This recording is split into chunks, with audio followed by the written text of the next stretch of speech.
Fíjense, en el último año han surgido tres avances en física que, a primera vista, no tienen nada que ver entre sí.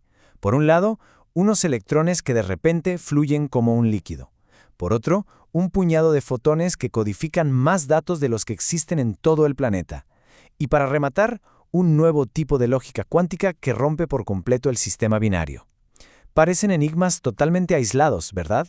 Pero, ¿y si en realidad fueran tres ventanas distintas que dan al mismo paisaje? Así que esa es la gran pregunta, la pregunta del millón. ¿Qué conecta estos tres descubrimientos? ¿Cuál es ese hilo invisible que une a los electrones con los fotones y con una nueva forma de computación? Pues bien, ese es el misterio que vamos a intentar desentrañar hoy, siguiendo el rastro de una idea central que es, cuanto menos, fascinante.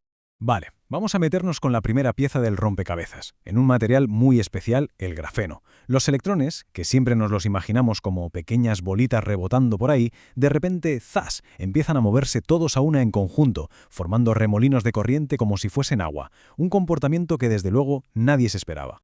La segunda pieza es que es una auténtica pasada. Un ordenador cuántico usando solo 216 partículas de luz creó un estado tan increíblemente complejo que si quisiéramos describirlo con nuestros ordenadores normales con ceros y unos, necesitaríamos 10 elevado a 170 bits. Es una cifra que no cabe en la cabeza. Es mucho más grande que toda la información que hemos generado en toda la historia de la humanidad. Y vamos con la tercera pieza. Se ha confirmado la existencia del Qtrit. ¿Y qué es eso? Pues es un estado cuántico que no es ni 0 ni 1, sino que puede ser 0, 1 y 2 a la vez. Y ojo, no es una combinación rara de bits, no. Es algo fundamentalmente ternario, una nueva pieza en el tablero que desafía la base binaria de toda nuestra tecnología. Bien, tenemos tres puzzles. Electrones que son líquidos, una complejidad casi infinita y una lógica de tres valores. La teoría que vamos a ver ahora, conocida como TMOA, sugiere que no son anomalías, son más bien síntomas de que estamos chocando contra una especie de muro estructural de la propia realidad. Y ese muro tiene un nombre técnico. Y aquí está el quid de la cuestión, el operador de proyección. Hay que imaginárselo como un interruptor, o mejor, como una lente. Esta lente no cambia la realidad profunda, la de verdad, a la que llamaremos el sustrato, sino que elige la forma más eficiente de describirla.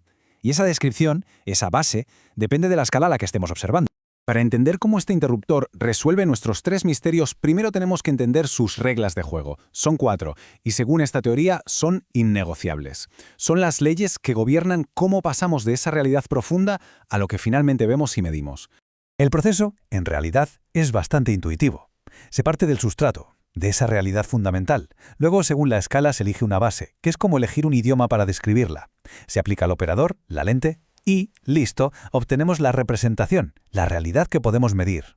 Es básicamente un proceso de traducción. De aquí viene lo más interesante de todo, sus 4 reglas de oro. Primero, el sustrato, lo que es real de fondo, no cambia nunca, solo cambia nuestra descripción. Segundo, ninguna descripción es la verdad absoluta, solo es más o menos útil en un contexto. Tercero, al traducir de una descripción a otra siempre se pierde algo de información por el camino. Y cuarto, por esa pérdida es imposible dar marcha atrás y reconstruir el original a la perfección.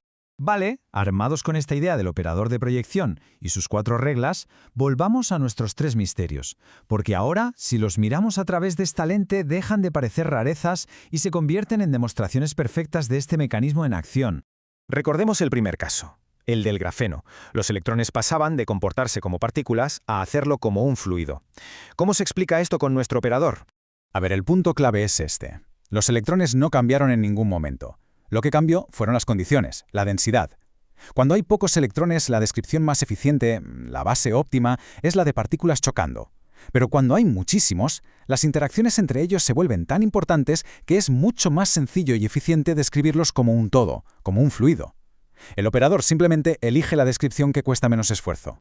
Por lo tanto, la solución al primer puzzle es una transición de régimen. No es que la realidad se haya transformado, es que nuestro interruptor, el operador, ha cambiado a una descripción más económica y útil para las nuevas condiciones que se han presentado. Pasemos al segundo puzzle, el de los 216 fotones y esa complejidad que parece infinita. ¿Cómo es posible que algo tan pequeño contenga, entre comillas, tantísima información? Pues esto ilustra de maravilla la segunda regla del operador. El estado de fondo, el sustrato, es simple, 216 fotones y punto. El problema aparece cuando intentamos forzar su descripción usando una base, un idioma, que no es el adecuado. Es como intentar describir la posición de un barco en mitad del océano usando solo nombres de calles de Madrid. No es que el barco sea complejo, es que el mapa que estamos usando es un desastre para esa tarea. La conclusión, por tanto, es que hemos chocado con un límite de complejidad. Esa cifra astronómica, ese 10 elevado a 170, no mide la información real de los fotones, mide el coste brutal de forzar una traducción a un lenguaje que no está hecho para eso. La complejidad está en la proyección, no en la cosa en sí. Y llegamos al tercer y último puzzle, el del Qutrit. Ese estado que nos demuestra que la realidad, a nivel cuántico, no tiene por qué jugar con solo dos opciones. ¿Qué nos dice el operador sobre esto? Aquí la analogía es que es perfecta. Es como intentar ver un mundo lleno de colores a través de un filtro en blanco y negro. Veríamos una versión de la realidad, sí, pero sería una versión muy pobre, incompleta.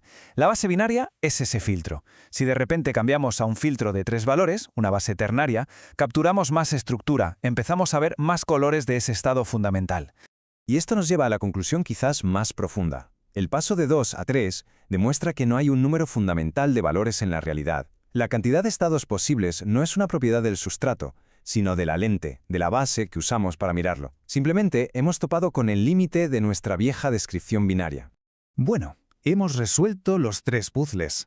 Pero si nos paramos a pensar, la implicación de todo este marco de trabajo es mucho mayor. Si esto es correcto, cambia la mismísima naturaleza de las preguntas que llevamos haciéndonos en física desde hace más de un siglo. Fíjense en esta tabla, porque lo que propone es una auténtica revolución. Debates eternos como ¿es una partícula o es una onda? ¿O la realidad es discreta o es continua? Se disuelven. Según esta teoría, son la pregunta equivocada. La pregunta correcta siempre es, dadas estas condiciones y a esta escala, ¿cuál es la base de proyección más eficiente? La respuesta ya no es esto o aquello, sino que siempre es, depende de la lente que estemos usando para mirar. Y todo esto nos deja con una última idea, una pregunta final que se queda flotando en el aire. Si todo lo que medimos, todo lo que experimentamos, desde las partículas hasta los fluidos, desde lo binario a lo ternario, no es la realidad en sí misma, sino solo una representación, una proyección optimizada para una escala concreta, entonces, ¿qué es ese sustrato fundamental que estamos proyectando? ¿Cómo es el territorio real que se esconde detrás de todas estas ventanas?